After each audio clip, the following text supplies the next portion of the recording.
So hi! Welcome back to my YouTube channel, and for today's tutorial, ituturo ko sa inyo kung paano nga ba mag-download ng Bilis app.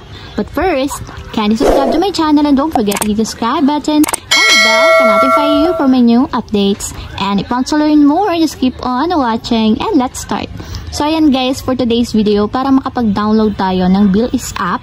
So para sa mga Android phone, gagamit lang tayo ng Google Play Store, and para sa mga iOS, gagamit naman tayo ng App Store. So i-open lang natin yung ating Google Play Store. So dito sa Google Play Store, mula sa search bar, isa-search lang natin dito is yung Bilis. So Bilis siya na magkadikit, so search lang natin.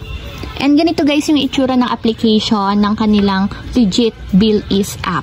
So buy now, pay later. So kung makikita nyo guys, 4.7 mataas yung reviews niya, 57 megabytes yung file size, and meron siyang 5 million downloads. So makikita nyo, mataas ang ratings ni Bilis app since marami din gumagamit nito dito sa atin.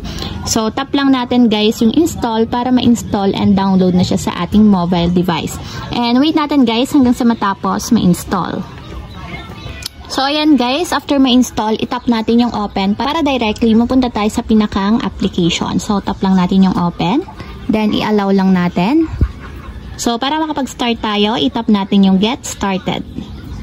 So ayan guys, ganito yung unang lalabas dyan after ma-install yung Bilis app. So kung wala pa kayong account dito sa Bilis, maglalagay ako ng link sa description box, and ilalagay ko doon kung paano nga ba mag-sign up, mag-register, or gumawa ng account sa Bilis. So ayun lang guys, ganoon lang kasimple kung paano nga ba mag-download ng Bilis app. If you have a question, can comment down below, and don't forget to hit the subscribe button and the bell to notify you for my new updates. And thank you for watching! Living life, every day, late at night, not okay.